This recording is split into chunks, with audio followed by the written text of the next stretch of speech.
제가 그 아이를 낳지 않았더라면 제 인생은 이렇게 비참하게 끝나지 않았을까요? 아니요.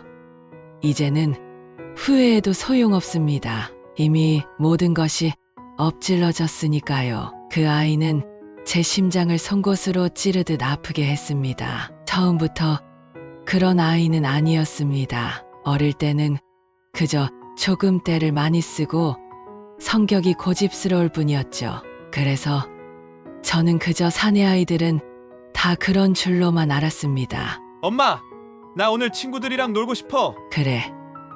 몇 시까지 들어올 거야? 몰라.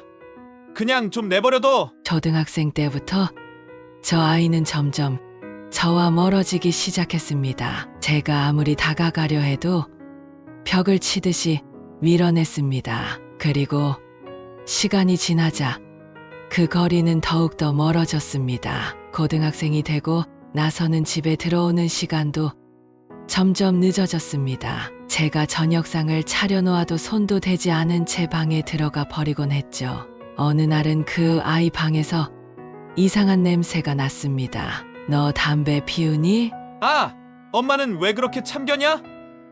내 인생이잖아. 눈앞이 캄캄해졌습니다. 이게 정말 제가 품에서 키운 아이가 맞나 싶었습니다. 그러나 제가 가장 큰 충격을 받은 건 그 아이가 저에게 대놓고 이렇게 말했을 때였습니다. 엄마가 무능해서 내가 이 모양 이 꼴이잖아. 심장이 내려앉았습니다. 제가 무능하다고요? 그 말을 듣고 나서도 저는 바보같이 그 아이를 감쌌습니다. 사춘기라서 저러겠지. 조금만 지나면 나아지겠지. 그렇게 스스로를 위로하며 하루하루를 견뎠습니다. 하지만 그건 저 혼자만의 착각이었습니다. 그날은 유난히 힘든 하루였습니다. 식당에서 설거지를 하다가 손에 화상을 입었고 퇴근길에는 버스에서 졸다가 목적지를 지나쳐 한참을 걸어와야 했습니다. 집에 들어서자마자 힘이 쭉 빠졌습니다. 그런데 그 아이는 소파에 앉아 휴대폰을 만지작거리며 저를 쳐다보지도 않았습니다. 엄마, 나 이번에 친구들이랑 여행 가야 해. 그래? 어디로 가는데? 제주도. 그런데 그게 엄마한테 무슨 상관이야? 비행기 값 좀 보내줘. 순간 귀를 의심했습니다. 무슨 당연하다는 듯이 돈을 요구하는지. 아들아, 엄마가 지금 그렇게 여유가 없단다. 그럼 대출이라도 받아. 그 말에 저는 더 이상 말을 잇지 못했습니다. 이제 저 아이는 저를 어머니로 대하지 않는다는 걸 깨달았습니다. 그저 돈을 대주는 ATM 기계 정도로 생각하고 있는 것이었죠. 그렇게 몇 년이 흘렀습니다. 그 아이는 성인이 되었고 저는 점점 쇠약해졌습니다. 하루하루가 지옥 같았지만 저는 여전히 버텼습니다. 하지만 결국 그 아이는 저를 버렸습니다. 엄마, 나 이제 따로 살 거야. 그래, 잘 됐구나. 엄마가 도와줄 게 있을까?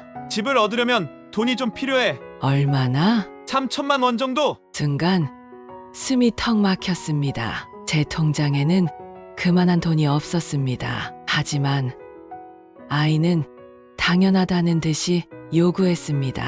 결국 저는 가진 돈을 모두 털어 아이에게 건넸습니다. 그렇게 떠난 아이는 연락 한 통 없었습니다. 어느 날 몸이 아파 병원에 실려갔을 때도, 병원비가 밀려 쩔쩔맬 때도 그 아이는 돌아오지 않았습니다. 그제야 깨달았습니다. 저 아이에게 저는 이미 버려진 존재라는 것을. 그리고 저는 결심했습니다. 이대로 끝낼 수는 없다고.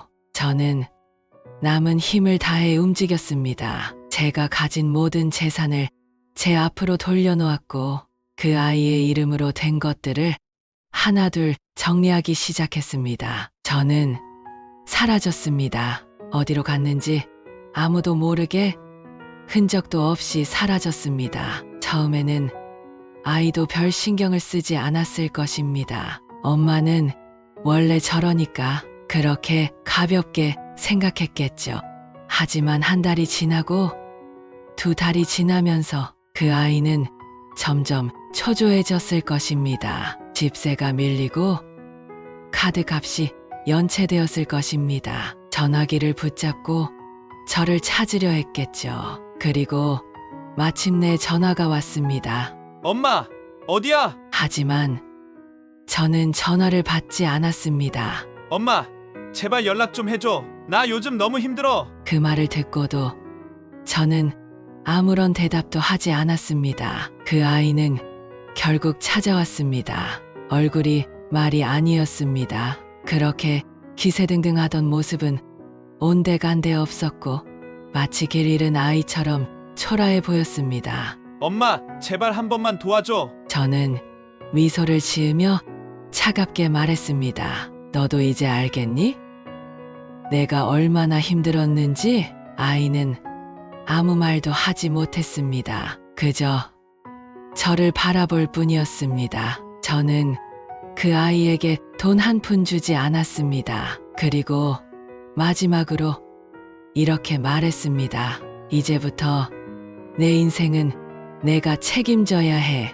그 아이는 울면서 무릎을 꿇었습니다. 하지만 저는 그 손을 잡아주지 않았습니다. 그렇게 저는 돌아섰습니다. 이제 저는 더 이상 그 아이의 희생양이 아니었습니다. 그리고 그 아이는 한순간에 모든 것을 잃어버린 채 바닥으로 떨어졌습니다. 저는 조용히 하지만 철저하게 복수를 준비했습니다. 그 아이는 아무것도 모른 채 저를 무시했고 저를 버렸지만 저는 그 아이가 가장 고통스러워할 방법을 알고 있었습니다. 제가 사라지고 몇 주 후 그 아이는 처음엔 느긋했습니다. 엄마가 어디 갔겠어?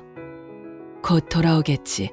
하지만 시간이 지날수록 상황은 점점 악화되었습니다. 그 아이는 제가 남긴 돈으로 생활할 수 있을 거라 생각했겠지만 그 아이의 명의로 된 재산은 이미 모두 제 앞으로 정리된 상태였습니다. 그 아이가 제 돈을 당연하게 생각했던 만큼 제 돈 없이 사는 것이 얼마나 어려운지 직접 경험해야 했습니다. 한 달이 지나자 그 아이는 전기세와 수도세조차 내지 못하게 되었습니다. 카드값이 밀리고 친구들에게 돈을 빌리려 했겠지만 그 아이를 도와줄 사람은 아무도 없었습니다. 그러던 어느 날 저는 집 앞에서 몰래 그 아이를 지켜봤습니다. 초라한 몰골로 현관문 앞에 쪼그려 앉아있던 그 아이는 한참을 망설이다가 결국 전화를 걸었습니다. 엄마, 제발 한 번만 도와줘. 그 목소리는 떨리고 있었습니다. 제가 그토록 애원할 때는 단 한 번도 들어주지 않던 아이가 이제는 저에게 애원하고 있었습니다. 저는 아무 대답도 하지 않았습니다. 그러자 그 아이는 여러 차례 문자를 보냈습니다. 엄마, 미안해. 내가 잘못했어. 정말 미안해. 나 지금 너무 힘들어. 하루 종일 밥도 못 먹었어. 엄마, 제발 한 번만 기회를 줘. 저는 천천히 휴대폰을 내려놓았습니다. 가슴이 아프지 않았다면 거짓말이겠지만 이건 단순한 복수가 아니었습니다. 저는 그 아이에게 가르쳐 주고 싶었습니다. 세상은 결코 만만한 곳이 아니며 누군가의 희생을 당연하게 여기면 결국 그 대가를 치르게 된다는 것을. 그리고 저는 마지막 한 수를 준비했습니다. 며칠 후 저는 그 아이에게 연락을 했습니다. 아들아, 우리 한번 만나자. 그 아이는 거의 울 듯한 목소리로 전화를 받았습니다. 엄마, 나 진짜 정신 차렸어. 내가 너무 철이 없었어. 엄마 없이는 정말 아무것도 못하겠어. 저는 아무렇지 않게 웃으며 말했습니다. 그래, 엄마가 도와줄게. 우리 다시 시작해보자. 그 아이는 기뻐했습니다. 드디어 엄마가 자신을 용서해 주었다고 생각했겠죠. 저는 그 아이에게 깨끗한 옷을 사주었고 맛있는 밥을 사주었습니다. 엄마가 내가 다시 일어설 수 있도록 도와줄게. 정말? 엄마, 고마워. 그 아이는 감격한 듯한 얼굴로 제 손을 잡았습니다. 저는 조용히 웃으며 마지막 말을 건넸습니다. 하지만 이번에는 내 힘으로 살아야 해. 그 아이는 순간 멍한 표정을 지었습니다. 무슨 말이야, 엄마? 엄마는 더 이상 너를 돕지 않을 거야. 아니, 엄마! 지금까지 도와준 거 아니었어? 도와준 게 아니야. 난 내가 내 힘으로 살아갈 수 있는 마지막 기회를 준 거야. 그 아이의 얼굴이 점점 일그러졌습니다. 분노, 배신감, 두려움 모든 감정이 뒤섞인 얼굴이었죠. 엄마, 제발 나 진짜 이제야 정신 차렸어. 그렇다면 이제 너 혼자서도 잘 살아갈 수 있겠네. 저는 마지막으로 그 아이의 머리를 쓰다듬고 등을 돌렸습니다. 이제 모든 것이 끝났습니다. 그 아이는 한동안 절 찾아 헤맸다고 합니다. 제 번호로 수십 통의 전화를 걸고 문자도 남겼지만 저는 단 한 번도 응답하지 않았습니다. 그 후 그 아이는 결국 스스로 삶을 개척해야 했습니다. 노동 현장에서 일하기도 하고 작은 식당에서 서빙을 하기도 했다고 합니다. 그렇게 조금씩 세상의 혹독함을 깨달아 가겠지요. 그리고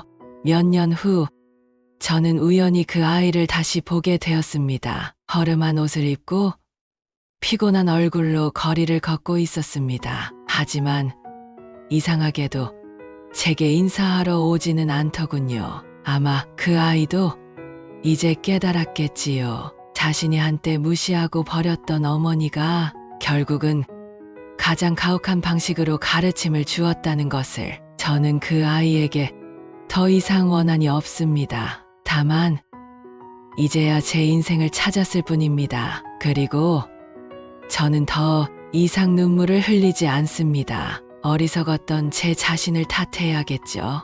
이제 앞으로 저만 생각하면서 살 겁니다. 글도 배우고 요리도 배우고 못 배웠던 것들 많이 배우면서 자식 때문에 못했던 것들 자유롭게 많이 해보려고 합니다. 저를 응원한다면 좋아요를 눌러주세요. 큰 힘이 될 것 같습니다. 앞으로의 제 인생 뒷날 일들만 남았다고 생각합니다. 여러분의 가정에는 이런 아픔이 없기를 바라며 오늘도 행복하시길 바랍니다. 여러분에게 비슷한 일이나 이야기가 있다면 댓글로 들려주세요. 누군가에게는 큰 희망과 위로가 될 수 있습니다. 앞으로도 이런 교훈적인 이야기로 찾아뵙겠습니다. 구독과 좋아요는 영상 제작에 큰 힘이 됩니다.